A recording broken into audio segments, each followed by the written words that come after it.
पहली कथा हम लोगों ने ये सुनी।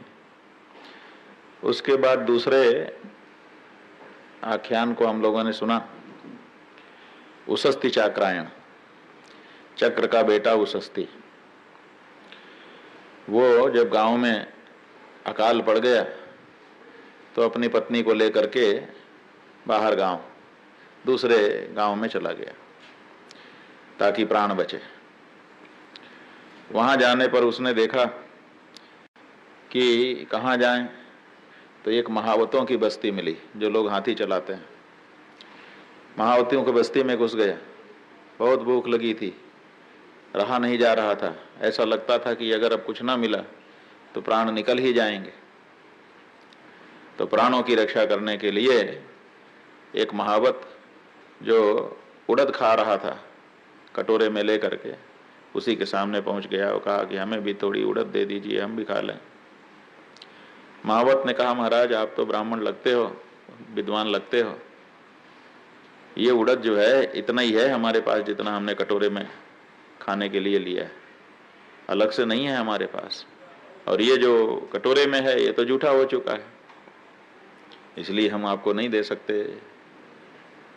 उशस्ती चाक्रायण ने कहा कि जूठा ही दो। तो उसने कहा अच्छा अगर ये बात है तो ले लीजिए।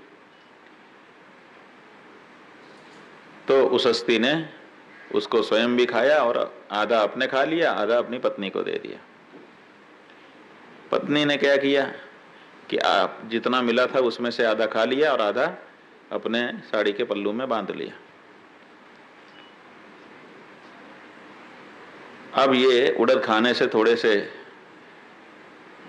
स्वस्थ हुए, राहत मिली। तो वो जो महावत था वो खाते समय पानी भी लेकर के बैठा था। तो उसने देखा कि अब इन्होंने उड़द खा लिया, इनको थोड़ा पानी दे दिया जाए। तो वही पानी जो जूठा उसका था उसने इनकी ओर बढ़ाया, ये लीजिए पानी भी पी लीजिए। तो उशस्ती ने मना कर दिया कि अरे नहीं नहीं ये नहीं चाहिए। बोले क्यों, पानी पी लो। बोले नहीं ये जूठा है, हम जूठा कैसे पिएंगे तुम्हारा। बोला महाराज अब मैं चकरा रहा हूं, आपने अभी हमारा जूठा उड़द खाया है और हमने पहले बता दिया था कि ये जूठा है। अब उड़द खाने में आपको जूठा का विचार नहीं रहा और पानी पीने में जूठा का विचार हो गया, क्या मतलब है। उशस्ती ने कहा कि जिस समय हम उड़द खा रहे थे उस समय हमारे प्राण जा रहे थे, प्राणों की रक्षा के लिए उस समय हमने कोई विचार नहीं किया कि क्या जूठा है क्या मीठा है। लेकिन अब हमारे प्राण सुरक्षित हो गए, जब हमारे प्राण सुरक्षित हैं तब अब हम विचार करेंगे, धर्म का पालन करेंगे, जूठा नहीं खाना चाहिए। इस तरह से बताया। फिर दूसरी जगह जाके पानी पिया, शांति से कहीं पेड़ के नीचे सो रहे पति पत्नी। दूसरे दिन सवेरे पत्नी ने कहा कि अब क्या करेंगे, कल का तो काम उड़द खाने से चल गया था, आज कहा इस समय बड़ी कमजोरी लग रही है, अगर कहीं से कुछ मिलता तो हम थोड़ा खा लेते तो चलने की ताकत हमको आ जाती। अगर चलने की ताकत आ जाती तो पता चला है कि यहीं आगे एक यज्ञ हो रहा है, उसमें जाके हम भर्ती हो जाते यज्ञ में। हम सामवेदी हैं, हम जाएंगे तो हमको भर्ती ले लेगा कोई भी। लेकिन क्या करें, अब हिम्मत नहीं है, इसीलिए पड़े रहना पड़ेगा। पत्नी बोली उठो। उसने आंचल में थोड़ा सा उड़द कल वाला आधा खा के आधा बांध रखा था, कहा ये लो।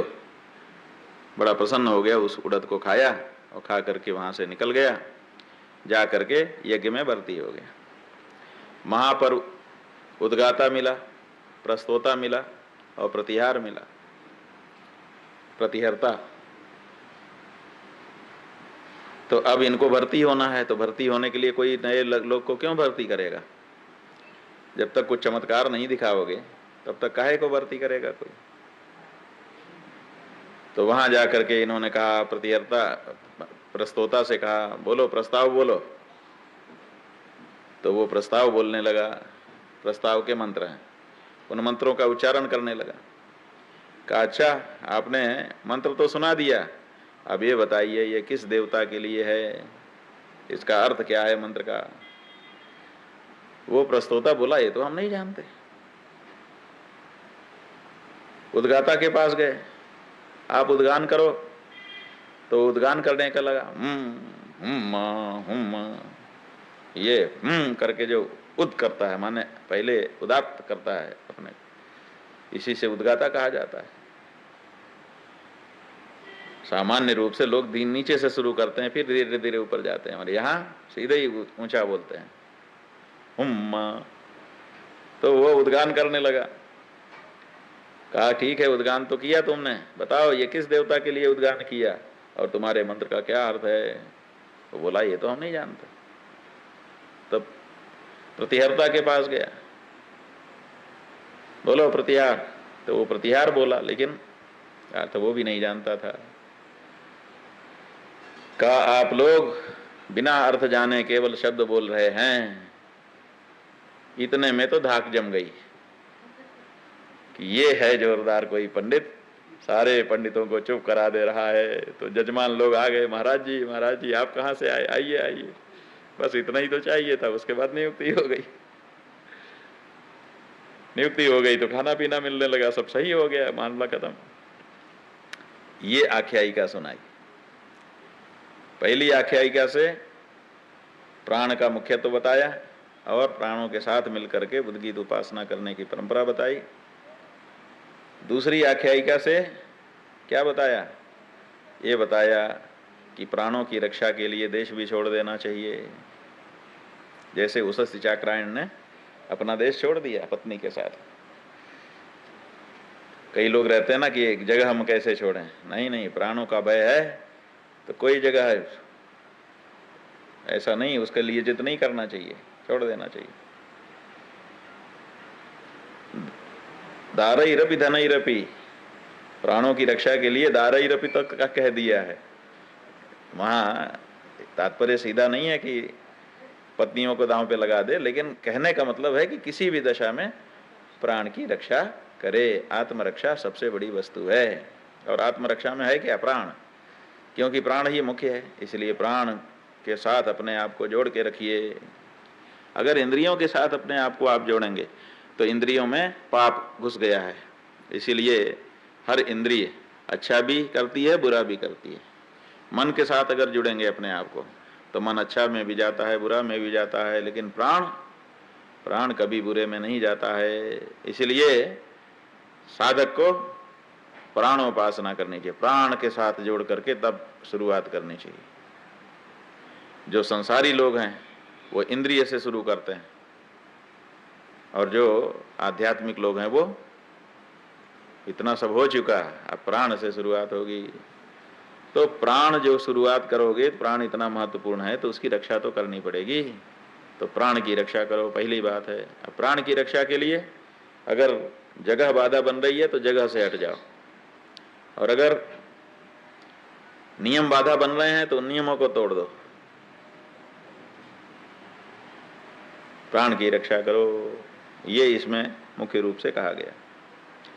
और बाद में जो जा करके उन्होंने साम वेद के विद्वानों से प्रश्न किए, इससे पता चलता है कि केवल शब्दों का उपयोग नहीं करना चाहिए, किसी भी शब्द को जाने तो उसके अर्थ का भी विचार करना चाहिए। अर्थ मीमांसा सहित वेदाध्ययन होना चाहिए।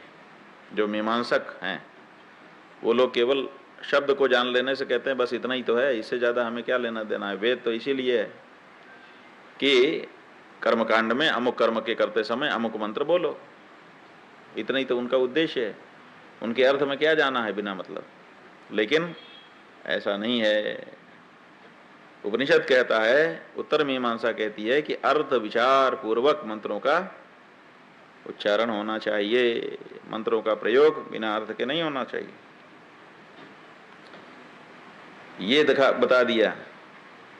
उसके बाद फिर अगली आख्यायिका बताई। हम इसीलिए दोबारा बता दे रहे हैं ताकि धीरे धीरे धीरे आपके मन में जम जाए। वो कौन सी थी? वो कुत्ते का सामगान था, है ना। कुत्ता जो है, जो दालभ्य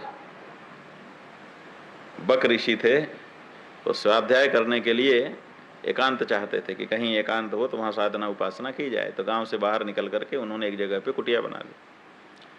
उसी कुटिया में रहते थे और वहीं पे बैठ करके प्राणोपासना उद्गीतोपासना करते थे। क्यों? क्योंकि उसी से उनको अपने लक्ष्य की प्राप्ति होने वाली थी। अब वो वहाँ पर आराधना उपासना कर रहे थे। इसी में उन्होंने देखा कि एक सफ़ेद सफ़ेद कुत्ता सामने आके खड़ा हो गया कुटिया के। वो सोच रहे थे कि अगर और कुटिया के अंदर आगे आएगा तो हम भगाएंगे, अभी तो दूर, थोड़ा दूर है। लेकिन ध्यान उनका चला गया। लेकिन तभी उन्होंने देखा कि छोटे छोटे 4-5 पिल्ले भी आ गए उसके अगल बगल। तो कहने लगे ये इस कुत्ते के पास पिल्ले कैसे आ रहे हैं? कुतिया के पास आते हैं, ये तो कुत्ता है, इसके पास पिल्ले काहे आ रहे हैं? कहीं देखा है आप लोगों ने कुत्ते के पास पिल्ले? कभी नहीं देखेंगे। कुतिया के पास पिल्ले इकट्ठा होते हैं क्योंकि वो उसके पास दूध होता है, तो दूध पीने के लिए आते हैं। ये कुत्ते के पास आ रहे हैं तो थोड़ा आश्चर्य हुआ। देखने लगे तो देखते क्या है कि बच्चे जो है चारों तरफ से उसको घेर लिए और घेर करके कहते हैं कि तुम सामगान करो, सामगान करो। कुत्ते को कह रहे हैं।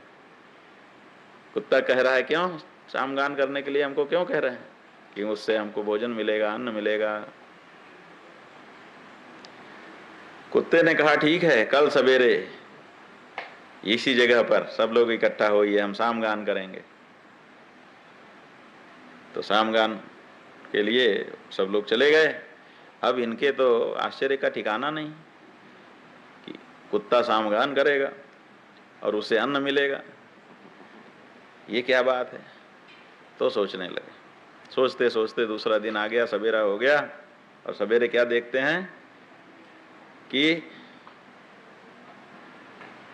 वो कुत्ता भी आ गया और उसके पिल्ले भी आ गए और सब लोग एक दूसरे की पूंछ अपने मुंह में पकड़ के इकट्ठा हो गए, एक हो गए और ऐसे गोल घेरा बना लिया। जैसे प्रायः जब सामगान करने के लिए एक विशेष अनुष्ठान होता है, उस अनुष्ठान के समय जितने सामवेदी हैं सब एक दूसरे का हाथ पकड़ करके गोला बना लेते हैं, एक मंडल बन जाते हैं, एक होकर के गायन करते हैं। उसी तरह से ये कुत्ते एक दूसरे की पूंछ मुंह में दबा करके इकट्ठा हो गए और गोला घेरा बना लिया और उद्गीत गाने लगे। कौन सा उद्गीत गाया? उम्मा, यहां से शुरू किया और जिसका अर्थ है हमें अन्न दो, हे अन्नपति ईश्वर, हमें अन्न प्रदान करो। ऐसी प्रार्थना जिस मंत्र में की गई है वही मंत्र बोलने लगे।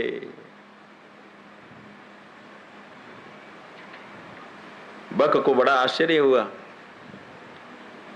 उसने देखा कि उनको अन्न मिल गया। ये आख्यायिका सुना करके बताया कि अन्न बहुत महत्वपूर्ण है। प्राण जो है वो अन्न में बसते हैं, इसलिए अन्नम न निंद्यात, अन्न की निंदा नहीं करनी चाहिए। केवल मनुष्यों के लिए नहीं, पशुओं के लिए भी अन्न महत्वपूर्ण है। इसलिए पशु भी अन्न के लिए सामगान करने तक के लिए तैयार हैं। इसका मतलब है कि प्राण जो है उनकी रक्षा अन्न से हो सकती है। इसलिए अन्न भी अनादर के योग्य नहीं है, उसका आदर होना चाहिए, ये बता दिया। फिर अगला आ गया संवर्ग विद्या के बारे में। एक राजा था, उसका नाम था पौत्रायण जानश्रुति। ये जिस समय ये उपनिषद लिखा गया होगा, मतलब आधुनिक दृष्टि से बोल रहे हैं, हम लोग तो मानते हैं कि अपौरुषेय है, लेकिन उस समय अपने नाम के साथ अपने पिता का नाम लगा करके बोलने की परंपरा रही होगी, इसलिए इस तरह से बोल रहे हैं। जान श्रुति पौत्रायण, माने पुत्र का पिता पौत्रायण होगा, उसका नाम जान श्रुति है। अभी भी गुजरात में, महाराष्ट्र में अपने नाम के साथ पिता का नाम बोलने की परंपरा है, वो उपनिषद से चली आई परंपरा है। कहीं कहीं दक्षिण भारत में गांव का नाम भी बोल करके अपना नाम लेने की परंपरा है कि हम गांव के हैं। मारवाड़ियों में भी जो बाहर निकल गए हैं वो उन्होंने अपनी पहचान गांव से बनाई हुई है, ये व्यवस्था बनी हुई है। तो वो जो राजा था वो अपने छत पे सो रहा था, रात को नींद नहीं लगी थी। उसी समय देखा कि हंस का जोड़ा जा रहा है, एक हंस आगे है, एक पीछे है। दोनों आपस में बात कर रहे हैं। क्या कह रहे हैं? एक कह रहा है कि ये जो राजा है अपना, ये बड़ा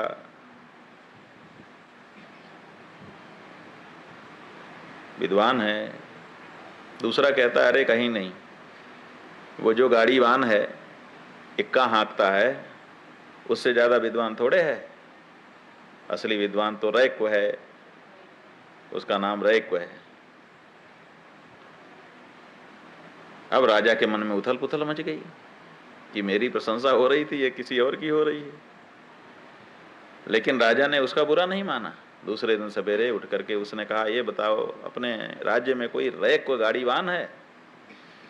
तो तुरंत पुलिस वालों ने, उनके 4 विभाग ने पता करके बता दिया, हाँ जी अमुक गांव में एक गाड़ी चलाने वाला रैक्व नाम का व्यक्ति है। कहा मैं उसके पास जाऊंगा। कहा काहे के लिए जाएंगे? बोले वो मेरा व्यक्तिगत मैटर है, तैयारी करो।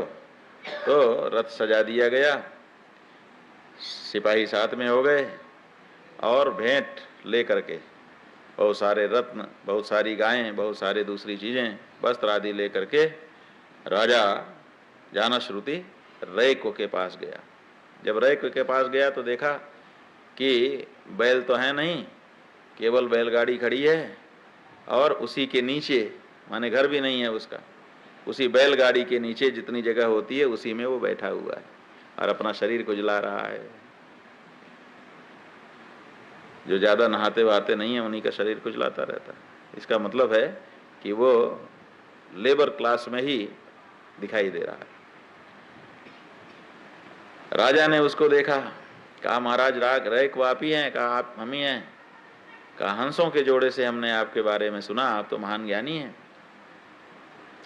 कहा भाई अब कोई क्या कहता है उससे हम क्या लेना देना है हमारा, किसी ने कुछ कह दिया।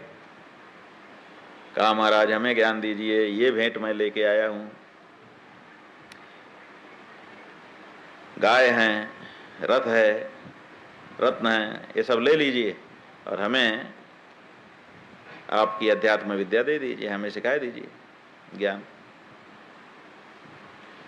ये नियम है कि विद्या जो है वो 3 प्रकार से पाई जाती है। गुरु शुश्रूषया विद्या, पुष्कलेन धनेन वा, अथवा विद्या विद्या, चतुर्थो नैव विद्यते। 3 रास्ते हैं विद्या प्राप्त करने के, चौथा कोई रास्ता नहीं है विद्या प्राप्त करने का।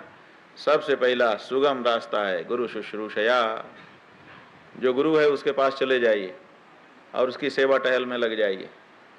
जो उसके काम हो उसके लिए करने लगिए। झाड़ू लगा दीजिए, पोछा लगा दीजिए, आसन लगा दीजिए, कपड़ा धो दीजिए, बर्तन मांज दीजिए, भोजन बना दीजिए, पैर दबा दीजिए। इस तरह से सेवा, तरह तरह की सेवा है, ये सेवा करिए। सेवा करने से क्या होगा? वो प्रसन्न हो जाएगा, प्रसन्न होगा तो अपनी विद्या दे देगा। तो सबसे अच्छा यही तरीका है, यही तरीका अपनाया गया। दूसरा तरीका क्या है? पुष्कलेन धनेन वा, या तो खूब सारा धन दीजिए, इतना धन दे दीजिए कि आपको सेवा करने की जरूरत ना पड़े। उसी धन के लोभ में कई लोग आके उसकी सेवा करने लगे तो सेवा उसको मिलने लगेगी तो वो प्रसन्न होगा और प्रसन्न होकर के आपको आपकी विद्या प्रदान कर देगा। अथवा विद्या या विद्या। और तीसरा एक रास्ता है कि विद्या से विद्या।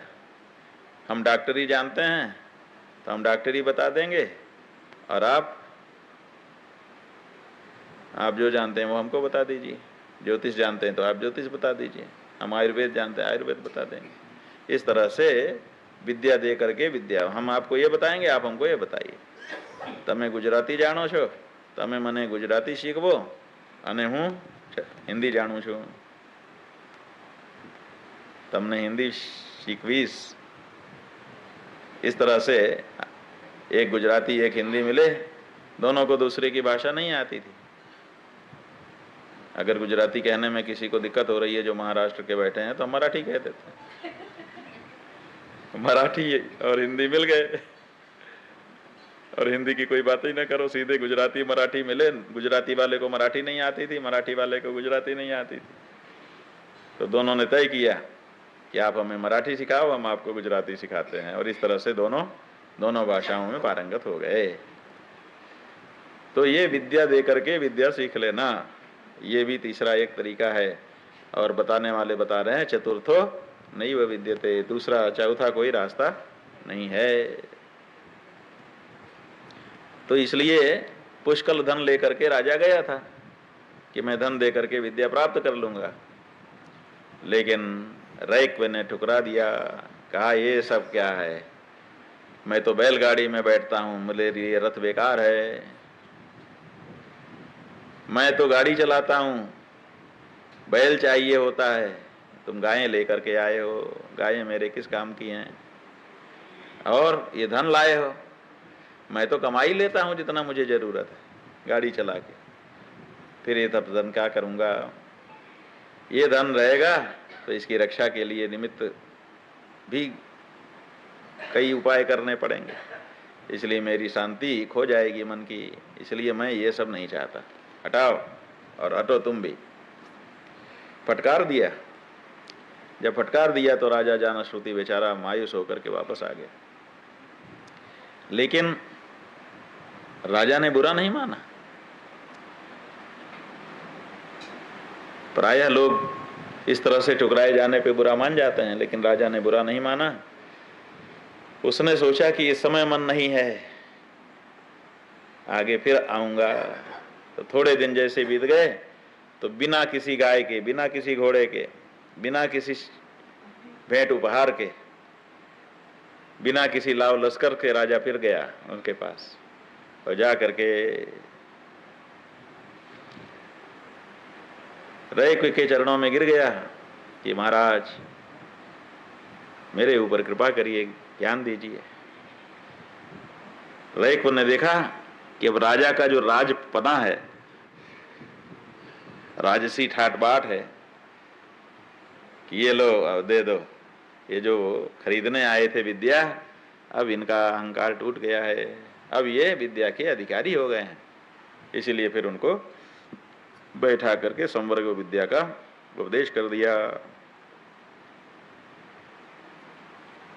ये जो वायु है ये प्राण का अधिदैव है। प्राण जो है वो अध्यात्म है, तो अध्यात्म में अधिदैव को लीन कर देना, समेट देना, इसी को संवर्ग विद्या कहते हैं। संवर्ग माने समेटना, लीन करना। एक को इसमें लीन किया फिर इसको लीन किया, ऐसे। तो जो अधिदैव है उसको अध्यात्म में लीन कर देना, इसी का नाम संवर्ग विद्या है। तो वो संवर्ग विद्या उन्होंने सिखा दी। इससे व्यवहार भी सीखने को मिल गया और अध्यात्म भी सीखने को मिल गया।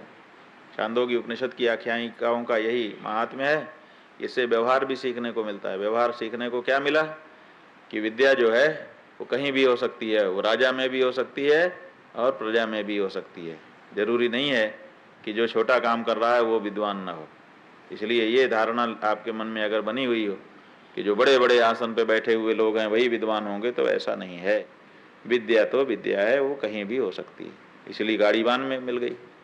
दूसरी शिक्षा इससे मिलती है कि जिससे वो विद्या की प्राप्ति करनी हो उसको अहंकार का परित्याग करना चाहिए, तभी विद्या मिलती है। और तीसरी शिक्षा ये मिलती है कि अगर गुरु को ये लगे कि निस्वार्थ भाव से विद्या को सीखने के लिए कोई सही अधिकारी आया है तो उसको दे दे, और अगर उसको लगे कि ये अधिकारी नहीं है तो चाहे राजा ही क्यों ना हो उसको ठुकरा दे। ये व्यवहार की बातें भी इस आख्यायिका से सुनने को मिली और संवर्ग विद्या तो इसमें सिखाई दिया गया। उसके बाद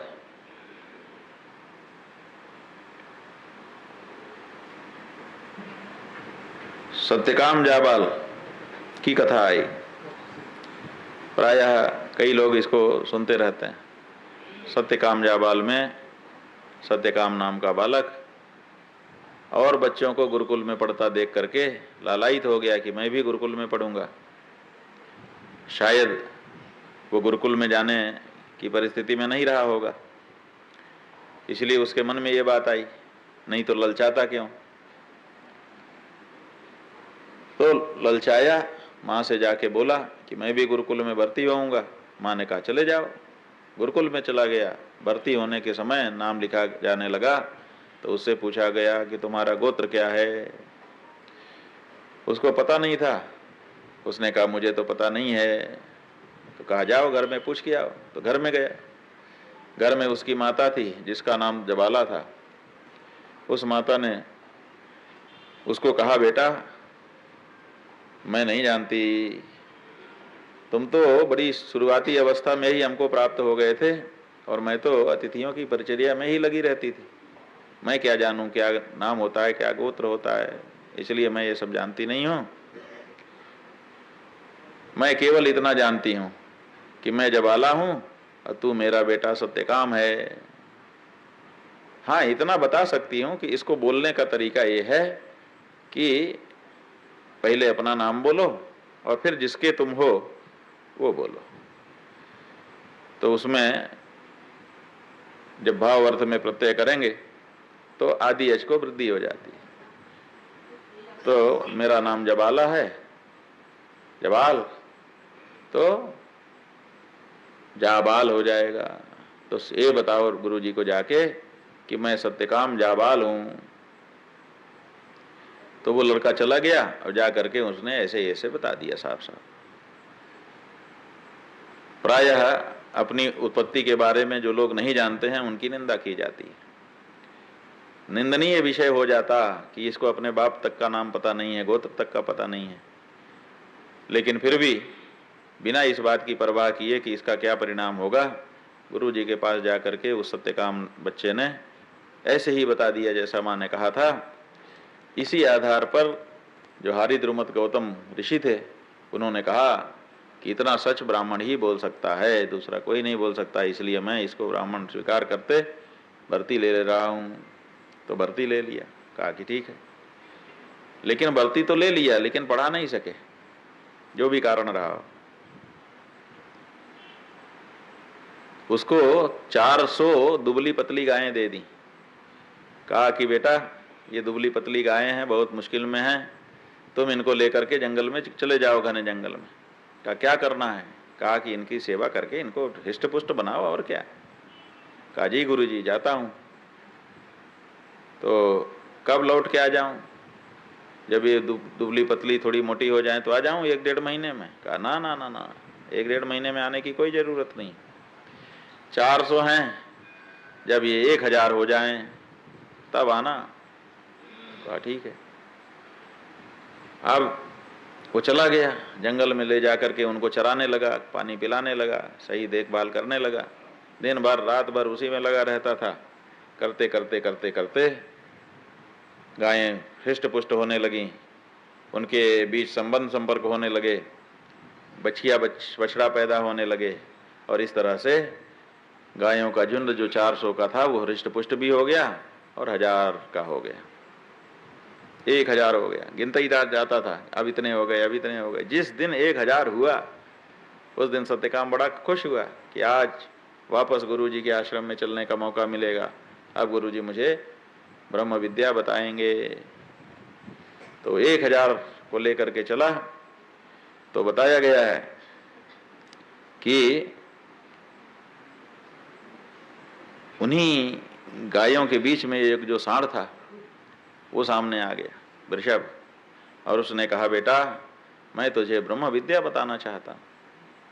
तो 25% ब्रह्म विद्या उसने बता दी। फिर अग्नि देवता प्रकट हो गए, वहां पे चूल्हा वूल्हा बना रखा था, और पुराने ज़माने का नियम ये था कि माचिस और लाइटर तो होता नहीं था, तो चूल्हे में ही आग को बचा के रखना पड़ता था कि ज़रूरत पड़ेगी तो हम इनको करेंगे। तो आग बुझाने गया कि अब तो हम यहाँ रहेंगे नहीं, तो ये आग जो है इसको बुझा के जाता हूँ, प्रार्थना करके कि आपने इतने दिन हमारा परिपालन किया, बड़ी प्रसन्नता है, आपको प्रणाम है, आप शांत हो जाइए। तो आग बुझाने गया तो अग्नि देवता प्रकट हो गए, कहा कि बहुत प्रसन्न है हम, तुमको हम ब्रह्म विद्या देना चाहते हैं। तो ब्रह्म विद्या उन्होंने चवन्नी दे दी। फिर और आगे चला एक तालाब के किनारे, वहाँ पे हंस थे। हंसों ने देखा, अरे ये ब्रह्मज्ञानी, आधा ब्रह्मज्ञानी जा रहा है, इसकी सहायता करनी चाहिए। तो हंस सामने आ गए, हंसों ने 25% विद्या उसको प्रदान कर दी। अब हंसों ने जब उसको विद्या प्रदान कर दी तो वहीं पे जल मुर्गे थे, पानी के मुर्गे, वो कहने लगे कि हम भी बताएंगे। तो उन्होंने आकर के उसको और 25% विद्या बता दी। इस तरह से पूर्ण ब्रह्म ज्ञान उसको हो गया।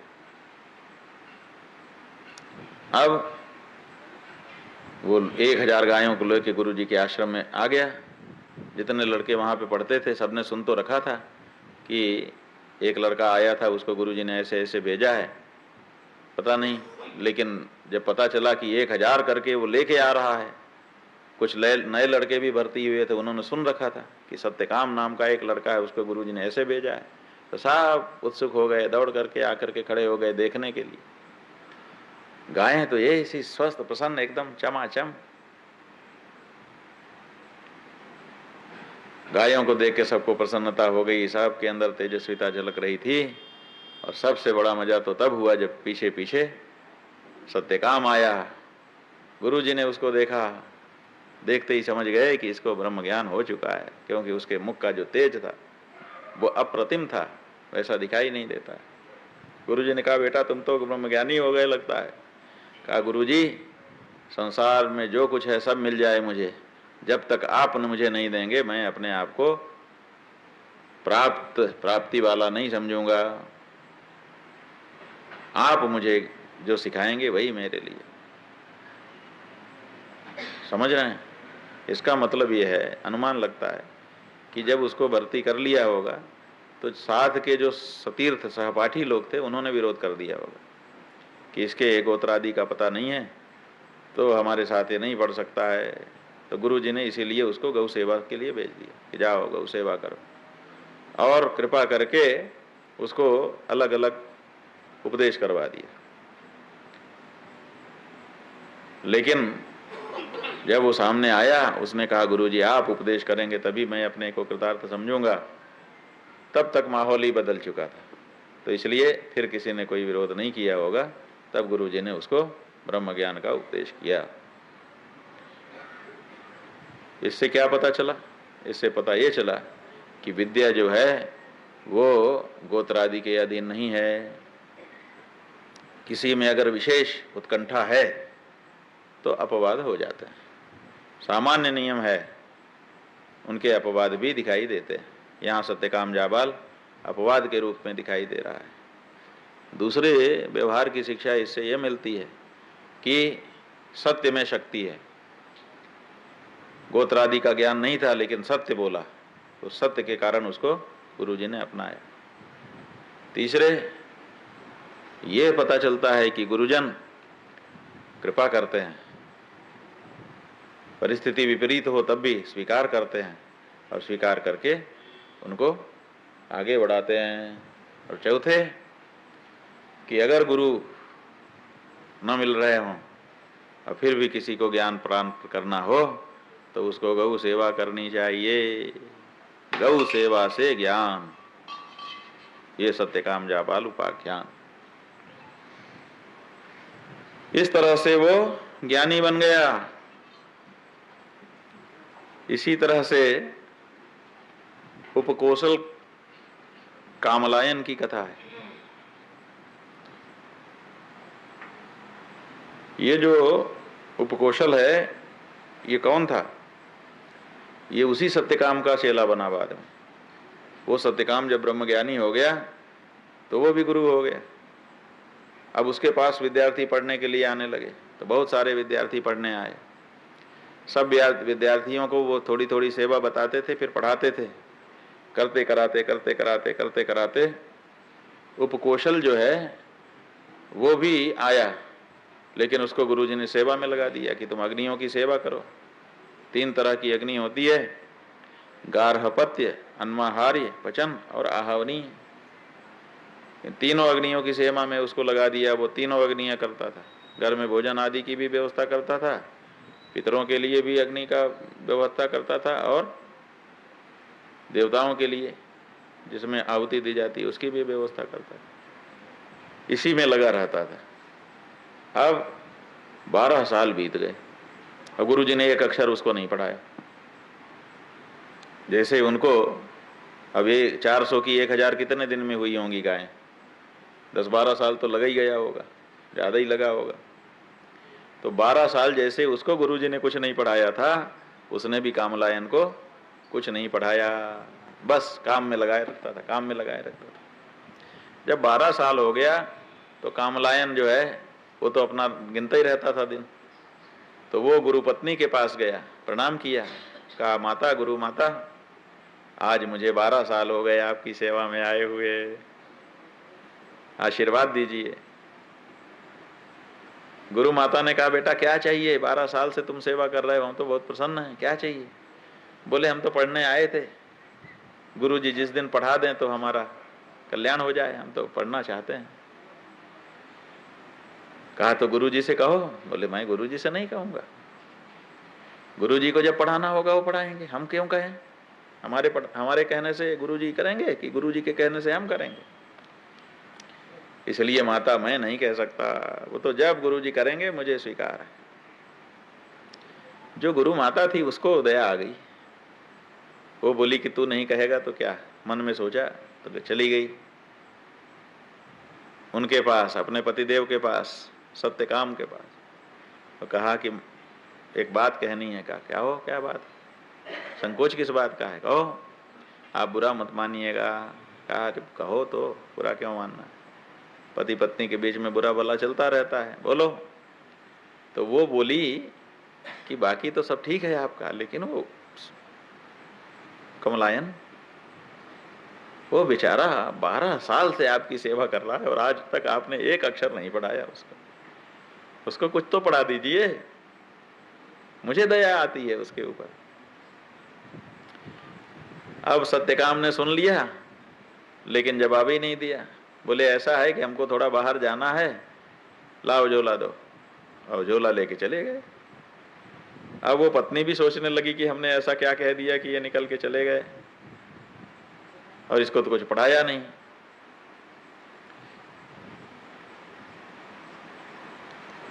इधर उपकोशल को पता चल गया, कामलायन को, कि गुरुजी से हमारी गुरु माता ने कहा था कि पढ़ाओ और उन्होंने कोई जवाब नहीं दिया, वो चले गए।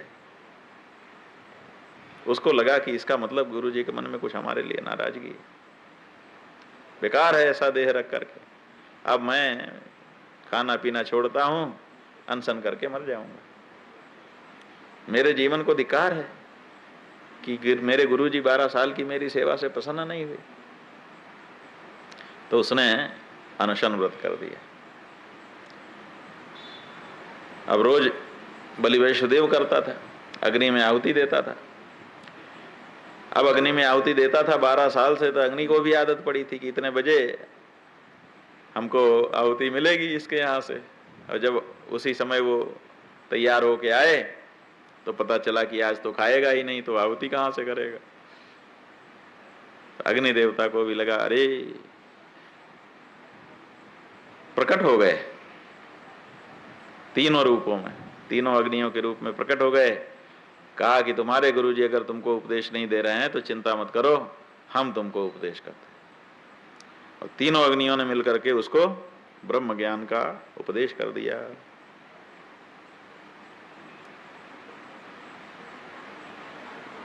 यह ऐशो अक्षिणी पुरुषो दृश्यते, ये जो आंख में पुरुष दिखाई देता है वही ब्रह्म है, ये बता दिया।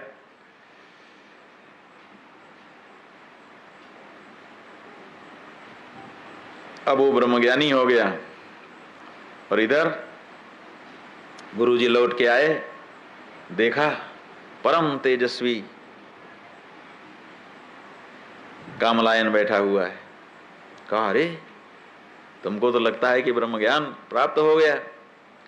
कहा, गुरुजी जब तक आप नहीं देंगे मैं कैसे मान लूं। कहा, बस ऐसे ही मैंने भी अपने गुरु से कहा था, आज तुम वही बात मुझे कह रहे हो, मुझे बड़ी प्रसन्नता है, आओ मेरे पास बैठो। अपने पास बैठा करके परम ब्रह्म परमात्मा का पूर्ण उपदेश उसको प्रदान कर दिया। इस तरह से उपकोशल कामलायन भी ब्रह्मज्ञानी हो गया। ये आख्यायिका बताई जिसमें अक्षी पुरुष के रूप में ब्रह्म का उपदेश किया गया, जो आध्यात्मिक बात है। और व्यवहारिक बात यह है कि गुरु शुश्रूषया विद्या, गुरु की शुश्रूषा से विद्या मिलती ही है, नहीं मिलती ऐसा नहीं है। ये दो आख्यान क्यों कहे इस एक ही संदर्भ में? दो आख्यान इसलिए कहे कि पहले आख्यान से किसी के मन में ये बात ना आ जाए कि कभी कभी ऐसा हो जाता है। ऐसा नहीं, कभी कभी ऐसा नहीं हो जाता है। जब भी कोई गुरु शुश्रूषा मन से करेगा तो उसको प्राप्ति होगी ही। इसको बताने के लिए दूसरी आख्यायिका में भी गुरु सेवा का और गुरु के द्वारा उपदेश न देने पर देवताओं के द्वारा उपदेश देने का आख्यान किया गया। द्विर्बद्धम सुबद्धम भवति, इस न्याय से। इसलिए ये दो आख्यायिका में एक ही तरह की चीज बता देने से ये पता चल गया कि गुरु सेवा से विद्या मिलती ही है। ठीक है, इसलिए जिसको विद्या की इच्छा है उसको ये करना ही चाहिए। इधर श्वेत केतु और उद्दालक की आख्यायिका बताई। उद्दालक आरुणी ऋषि हैं, उनका बेटा था श्वेत केतु। जब 12 वर्ष का हो गया, अक्षर ज्ञान आदि करा के, प्रारंभिक शिक्षा करा के, उन्होंने उसको गुरुकुल में भेज दिया कि जाओ बेटा पढ़ के आओ। तो 12 वर्ष गुरुकुल में रह करके जब 24 वर्ष का हो गया तो वो विद्वान बन करके घर लौटा। पिता ने कहा, अरे वाह, तुम तो विद्वान होके आ गए। अब ऐसा करो कि जहाँ राजा महाराजाओं के यहाँ बड़ी बड़ी सभा सोसाइटी हो वहाँ जाया करो। तो वहाँ जाने से क्या होगा, वहाँ जाओगे तो तुम्हारी विद्या सबके बीच में प्रकट होगी, और जब तुम्हारी विद्या प्रकट होगी तो तुमको धन संपत्ति सम्मान सब मिलेगा।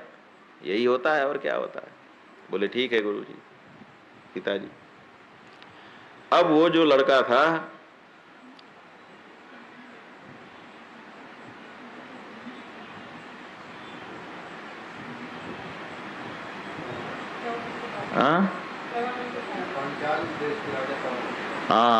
पांचाल देश के राजा प्रवाहन के पास चला गया और वहां जाकर के बोला कि मैं 12 वर्षों तक गुरुकुल में अध्ययन करके विद्वान होके आया हूं। राजा ने कहा, तब तो आप हमारे प्रश्नों का उत्तर दे ही पाएंगे। 5 प्रश्न मेरे हैं। जीव के परलोक गमन के बारे में, पुनर्जन्म के बारे में, देवयान के बारे में, पितृयान के बारे में, जरा इन प्रश्नों का उत्तर तो बताइए। और 5 प्रश्न पूछे और 5ओं का उत्तर उसको नहीं आता था। बड़ा दुखी हुआ, आकर के पिताजी से उलाहना देने लगा कि आपने क्या सिखाया पढ़ाया हमको। पिता ने कहा कि हम भी नहीं जानते इनका तो उत्तर। कहा तब? कहा वो राजा जानता होगा। ऐसा करो, हम दोनों चलते हैं। तो दोनों मिलकर के राजा के पास गए और राजा ने उनको पंचाग्नि विद्या का उपदेश किया। कैसे पानी पानी हुआ जो जीवात्मा है स्वर्गलोक से जब गिरता है तो कैसे 5 जगहों पे उसकी आहुति होती है। द्युलोक में, पर्जन्य में, पृथ्वी में, पुरुष में और फिर स्त्री में। इस तरह से 5 आहुति हो जाने के बाद वो पुरुष रूप में परिणत हो जाता है। ये पंचाग्नि विद्या उन्होंने बता दी और ये बताया कि आहुतियों के क्रम से जीव कैसे फिर से पुरुष रूप धारण कर लेता है। इसी तरह से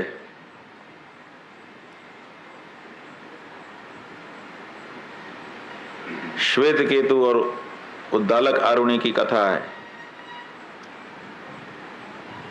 इसमें यह है कि गुरुजी से, ये तो नहीं बताई शायद, अच्छा ये भी बता दिया। गुरुजी से पढ़ करके जब बेटा आया तो पिता ने उससे पूछा कि बताओ ऐसा क्या है जिस एक को जान लो तो सब कुछ ज्ञात हो जाता है। तो श्वेत केतु उत्तर नहीं दे पाया। तब उनको तत्त्वमसि श्वेत केतु ये उपदेश दे करके कई तरह से 9 प्रसिद्ध उदाहरण दिए। 9 प्रसिद्ध उदाहरणों से ये तय कर दिया कि एक ऐसी चीज है जिसको जान लेने से सब का ज्ञान हो जाता है, वही ब्रह्म है। इस तरह से, इसी तरह से सांडिल्य विद्या के बारे में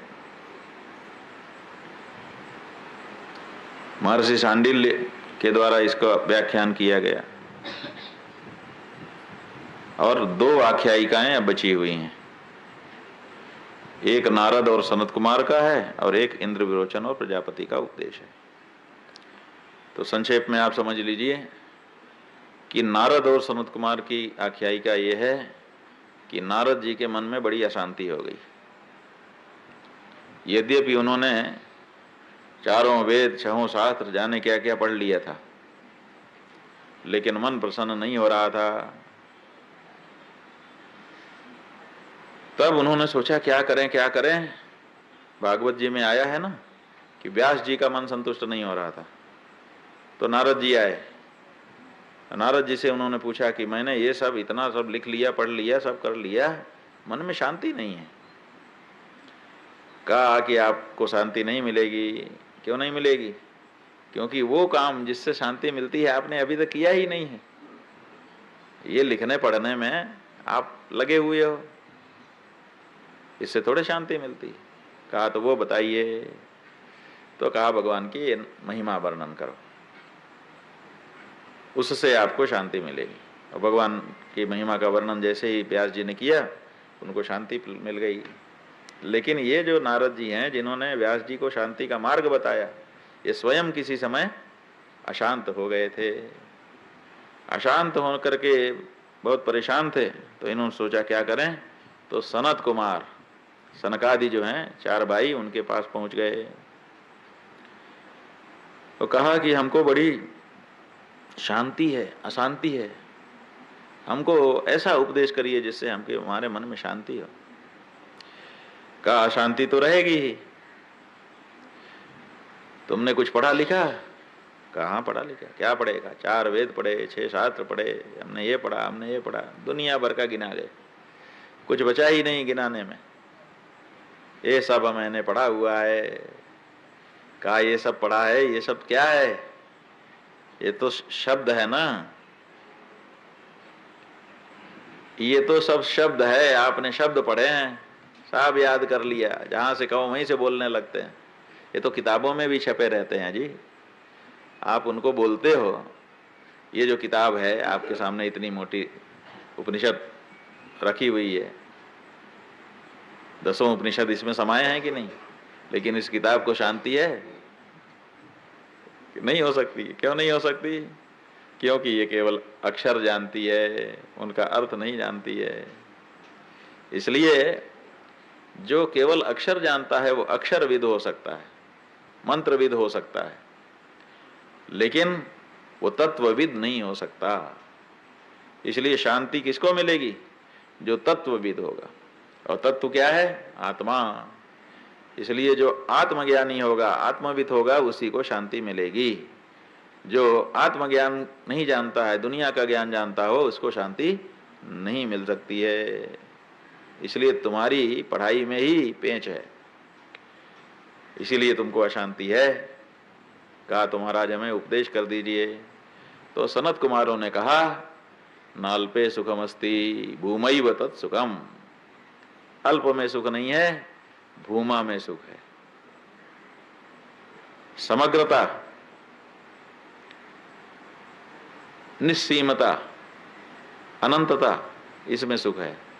अल्प में सुख नहीं है। और ये जो नाम रूप जगत दिखाई दे रहा है ये अल्प है,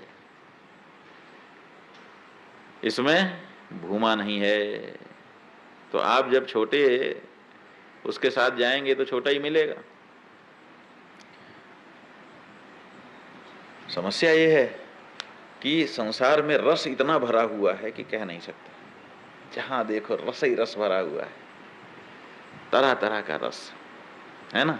कहीं खट्टा भरा हुआ है, कहीं मीठा भरा हुआ है, कहीं तीखा भरा हुआ है, षड रस। लेकिन इतना बड़ा संसार है, इतना सारा रस, जहां देखो, दुकानों में ही देख लो ना पहले, बाकी जगह का छोड़ो। एक से एक दुकानें हैं और कितनी सारी मिठाइयां रखी, 100-100, 200 किलो मिठाई तो सामान्य सामान्य दुकान में है, 1000-1000 किलो भी मिठाई है।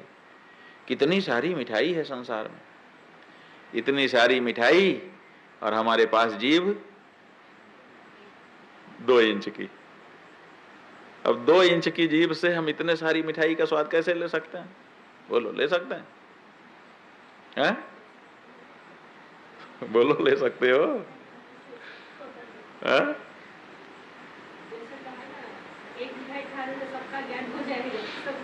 हाँ, तो अब सवाल ये है कि मिठाई जो है उसको खाने चले हैं, अब वो पता नहीं चलता है, खा ही नहीं सकते, सबका स्वाद ले ही नहीं सकते। इतनी मिठाइयां हैं जिनका नाम नहीं सुन सकते जी,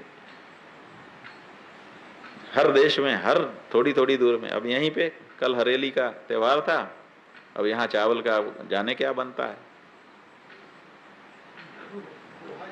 हाँ, गुड़हा जीरा, गुड़हा चीला, गुड़हा चीला। चीला वो होता है कि जो वेट है ना उसको पतला बना दिया और कलछुली में लेके तवा पे ऐसे घुमा दिया, उसी को कहते हैं चीला। ठीक है, माने बेलना नहीं है, बिना बेले की रोटी, वो चीला है। और उसमें गुड़ से मिठास भरी है तो गुड़हा, गुड़हा चीला गुड़हा चीला बन गया। ऐसे ही जगह जगह के व्यंजन हैं, इतने व्यंजन है कह नहीं सकते हैं। सबको देखना, सबका नाम जानना ही कठिन है। 56 तो बहुत कम संख्या है, 5600 कहें तो भी बहुत कम है, 5 लाख कहें तो भी कम है। जाने कितनी मिठाइयां हैं तरह तरह की, हम सबको ना तो देख सकते, ना तो खा सकते, और ना सबका स्वाद ले सकते। तो क्या होगा? दुखी ही तो होंगे हम कि इतना सब कुछ है और हम कुछ नहीं कर पा रहे हैं। इतने कपड़े हैं संसार में, हम सब पहन नहीं पा रहे हैं। इतना गाने हैं हमारे मोबाइल में, आजकल आ गया है। पहले तो एक एक गाना रिकॉर्ड करवा करवा के लाना पड़ता था, कैसेट वाले के यहाँ जा करके कहना पड़ता था ये वाला ये वाला ये वाला भर दो, तो वो भरता था, फिर लेके आते थे तो सुनते थे। अब आज आपके मोबाइल में करोड़ों गाने हैं, करोड़ों, आप सुन ही नहीं सकते। तो दुखी नहीं होंगे तो सुखी होंगे कि इतना सब कुछ है और मैं कुछ नहीं भोग पा रहा हूं। इसी तरह से अल्प में सुख नहीं है, भूमैव तत्सुखम, भूमा में निस्सीमता में सुख है। और वो निस्सीम कौन है? ये संसार नहीं, वो परब्रह्म परमात्मा ही निस्सीम है। ये उपदेश उन्होंने दिया, तो इससे ज्ञान हो गया नारद जी को। वो भूमा में अपने मन को लगा दिए तो सुखी हो गए। इससे क्या सीखने को मिला? सीखने को ये मिला कि खुद बड़े विद्वान होने पर भी अगर मन में अशांति है तो दूसरे विद्वान को कंसल्ट करना चाहिए। ये नहीं सोचना चाहिए कि हम तो इतने बड़े विद्वान हैं, अब कोई रास्ता नहीं है। ऐसा नहीं है। हो सकता है कि जो रास्ता तुम नहीं खोज पा रहे हो पढ़ लिख करके भी, वो रास्ता कोई दूसरा खोज के बैठा हो। इसलिए विद्वानों को भी दूसरे विद्वानों से चर्चा करने में संकोच का अनुभव नहीं करना चाहिए। और दूसरे, जितना हो सके अपने को विशाल बनाओ। जितना छोटे रहोगे उतना ही दुखी रहोगे, इसलिए विशालता में सुख है। तो लोग बढ़ते रहते हैं, बढ़ते रहते हैं, अपना दायरा बढ़ाते रहते हैं। तो दायरा जैसे जैसे बढ़ता है वैसे वैसे कहते हैं कि सुख बढ़ जाता है। लेकिन संसार का सुख जो है वो तो जितना छोटा है व्यक्ति उतने में ही है, ऐसा लगता है। हम लोगों को जो है अनुभव यही होता है कि बिल्कुल बड़ा होने की जरूरत नहीं है, इतना छोटे रहो कि कोई तुमको जाने तक ना, नहीं पहचान ही ना हो तुम्हारी, ना कोई तुम्हारा नाम जाने, ना कोई तुम्हारा चेहरा जाने। एकांत में बड़ी शांति से रहो, बड़ा आनंद है। और जितना ही तुमने बढ़ाया उतना ही अशांत हुए। इसलिए धीरे धीरे जो गाड़ी चलती है उसमें एक्सीडेंट का खतरा नहीं रहता, और जो बड़ी तेजी से गाड़ी चलती है उसी में खतरा हो जाता है। इसलिए शांति के साथ। लेकिन यहां मामला दूसरा है ना। और अंतिम आख्यायिका इंद्र विरोचन और प्रजापति की, अष्टम प्रपाठक में देवराज इंद्र और विरोचन। बात यह है कि ब्रह्मा जी ने घोषणा की कि जो ब्रह्म है, आत्मा, निष्पाप आत्मा, अजर अमर आत्मा, उस आत्मा को जो जो जान लेता है वही सुखी होता है। तो इस घोषणा को मनुष्य देवताओं ने भी सुना और दानवों ने भी सुना। तो दोनों के मन में इच्छा हो गई कि हम उसी आत्मा को जान लेते हैं। तो सब लोग इकट्ठा हो गए। अब सब लोग अगर पढ़ने चले जाएंगे तो कामकाज कैसे चलेगा। तो ये तय हुआ कि भाई कौन जाए। इतना उत्सुकता थी कि देवताओं की ओर से इंद्र बोले कि हम खुद जाएंगे, हम खुद आत्मज्ञान प्राप्त करेंगे, फिर आके तुम लोगों को बताएंगे, सब लोग काम में लगे रहो। उधर असुरों के बीच में विरोचन जो असुर राज थे वो तैयार हो गए कि हम जाएंगे। तो इंद्र और विरोचन यद्यपि दोनों में टसल है, लेकिन फिर भी दोनों आत्मज्ञान प्राप्त करने के लिए ब्रह्मा जी के पास पहुंच गए। ब्रह्मा जी ने कहा कि भाई आप लोग ब्रह्म ज्ञान प्राप्त करने आए हैं। कहा हाँ जी ब्रह्म ज्ञान प्राप्त करेंगे। कहा ऐसा करिए 32 वर्ष तक ब्रह्मचर्य का पालन करते हुए हमारे आश्रम में सेवा करिए।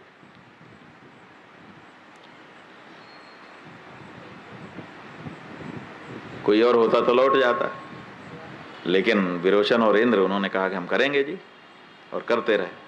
32 साल बीत गया। जब 32 साल बीत गया तब लोगों ने ब्रह्मा जी के पास जाकर के कहा महाराज अब हमें ब्रह्म ज्ञान दे दीजिए। ब्रह्मा जी ने कहा ठीक है, जल में दिखने वाला जो प्रतिबिंब है वही ब्रह्म है। तो दोनों जाके पानी था उसी में देखने लगे, अपना ही चेहरा दिख गया। मेरा ही चेहरा दिख रहा है कि दूसरे का दिख रहा है, इसको तय करने के लिए ऐसे किया। तो दिखा अंदर पानी वाले में ये भी ऐसे ही कर रहा है। अच्छा जैसा मैं कर रहा हूँ मतलब मेरा ही है। ऐसे ताना, ऐसे उसमें भी दिख गया। ऐसे किया, ऐसे किया, जैसे जैसे किया सब होता गया। तो इससे सुनिश्चित हो गया कि ये चेहरा जो दिख रहा है पानी के अंदर ये मेरा ही है, अन्यथा कैसे पता चलेगा। जो चेहरा आप आईने में देखते हो वही आपका चेहरा है, आप कैसे कह सकते हो।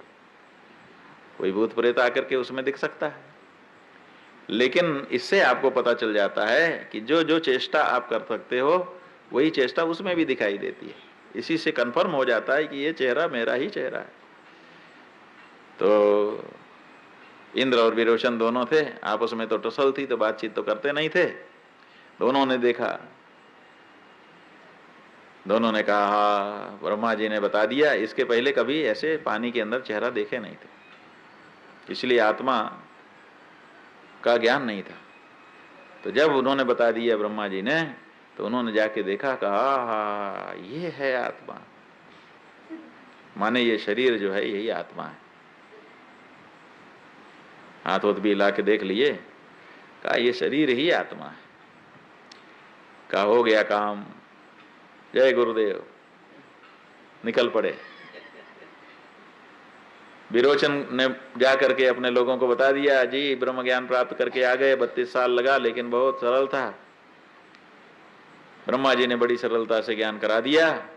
दानव बोले कि महाराज हमको बताइए ब्रह्म ज्ञान। कहा कि ये जो शरीर है यही ब्रह्म है। समझा दिया। तो सारे दैत्य जो है वो अब शरीर को ही आत्मा मानने लगे कि शरीर आत्मवादी हो गए। सारे असुर प्रसन्न हो गए कि अरे वाह, अब इसी की रक्षा करनी है, आत्मज्ञानी हम तो हो गए, हम अपने शरीर को जानते हैं। कुछ लोग उसी में से ज्यादा जा करके शरीर को चीर फाड़ करके भी देखने लगे कि हम और अच्छे से जान लें शरीर को। रग रग को जान लिया शरीर के और आत्मज्ञानी बन गए।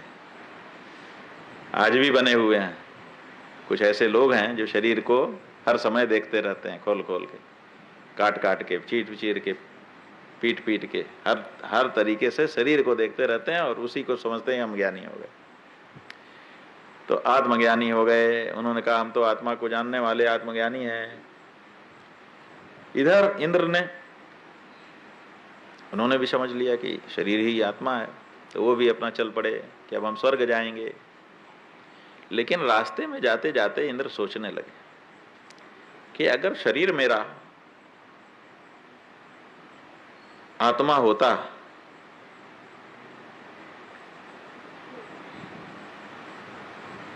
तो इसमें विकृति कैसे आती। ये तो विकृत हो जाता है, कभी किसी का पैर टूट जाता है तो लंगड़ा चलने लगता है, कभी किसी की आंख फूट जाती है तो वो काना हो जाता है, कभी अंधा हो जाता है, कभी दिमाग नहीं चलता है तो पागल विक्षिप्त घोषित कर दिया जाता है। आत्मा में विकृति कैसे आएगी, क्योंकि आत्मा का जो लक्षण बताया वो तो अविकृत है। तो शरीर तो विकारवान है, विकारवान जो शरीर है वो सत्य नहीं हो सकता। सत्य तो जैसा का तैसा ठस रहता है। लौट पड़े इंद्र, ब्रह्मा जी के पास गए, कहा आपने बताया बिल्कुल सही है, विरोचन में मान लिया, मैंने भी मान लिया, वो तो चला गया, मैं भी जा रहा था, लेकिन ये तो बताइए कि आत्मा विकारी कैसे हो सकता है। शरीर तो विकारी है, छोटे से बड़ा होता है, बड़े से छोटा होता है, मोटे से पतला होता है, पतले से मोटा होता है, गोरे से काला होता है और काले से गोरा हो जाता है, लूला लंगड़ा, जाने क्या क्या हो जाता है। ऐसी परिस्थिति में ये आत्मा नहीं हो सकता।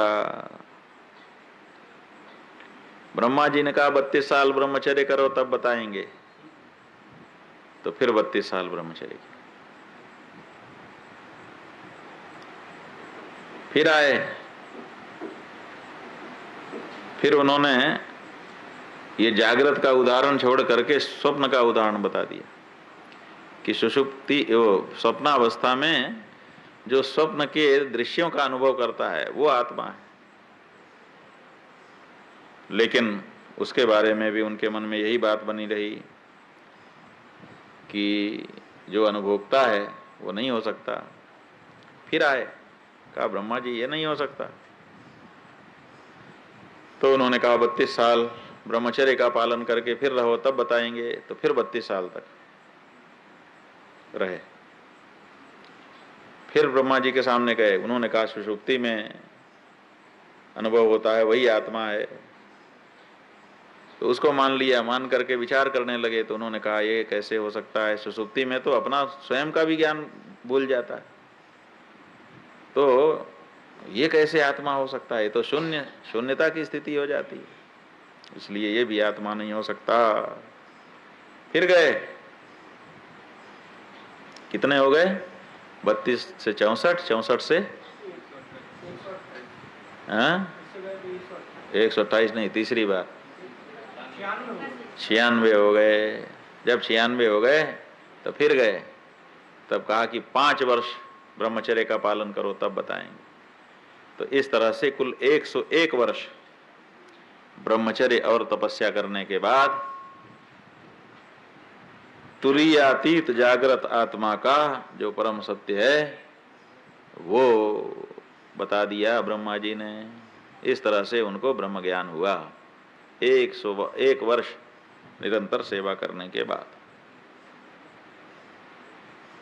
और तीनों अवस्थाओं का जो साक्षी है, और साक्षी में भी जिसमें साक्षी भाव समाप्त हो गया, जो साक्षी भी नहीं है, वो आत्मा वही परब्रह्म है, इस तरह से ज्ञान भी करा दिया।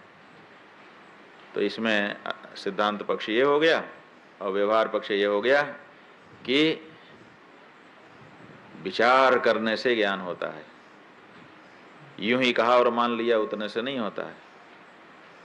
कभी कभी गुरुजन शुरू बात बताते हैं और आपने उतने में ही मान लिया, तो गुरुजी भी सोचते हैं कि जब ये विचार कर ही नहीं रहा है तो हम इसको बता के भी क्या फायदा, तो वो बताते भी नहीं हैं। और क्या हो जाता है, आप अल्पज्ञ रह जाते हैं। इसलिए आपको जब तक बात जम ना जाए तब तक गुरु से पूछते रहना चाहिए। और इतना ही नहीं, अगर उसके लिए गुरु जो है कोई कीमत भी चाहते हैं तो वो भी देते रहना चाहिए। समय की कीमत ही है। इंद्र जैसे पद पर बैठे व्यक्ति को 101 साल तक लटका देना कि ब्रह्मचर्य तब से करो। और इसका मतलब ये भी हुआ कि गुरुजन देखते रहते हैं कि अब इसमें पात्रता आ गई। जब तक पात्रता नहीं आती है तब तक वो आपको लगाए रहते हैं। जब पात्रता देखते हैं तब उसी समय बता देते हैं। जैसे जो जानकार हमारी माता बहन है, वो चूल्हे पर टोपियाँ रख के बैठी रहती है, आग जलती रहती है, और वो जानती है कि इस समय में ये चीज डालेंगे तो ये हो जाएगा, है ना। कढ़ाई चढ़ा दिया, उसमें घी डाल दिया, अब उसी में घी डाल करके और रोटी भी डाल दे तो पूड़ी बनेगी नहीं।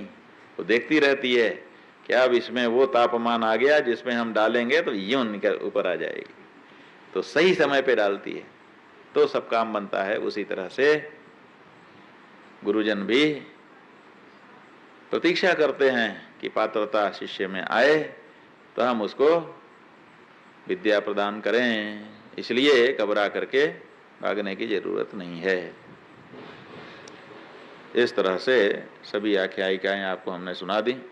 सिद्धांत का पक्ष है, कल थोड़ी सी उसके ऊपर चर्चा करेंगे और उसके बाद बृहदारण्यक उपनिषद। पूर्णमदः पूर्णमिदं पूर्णात् पूर्णमुदच्यते पूर्णस्य पूर्णमादाय पूर्णमेवावशिष्यते। आप्यायन्तु ममाङ्गानि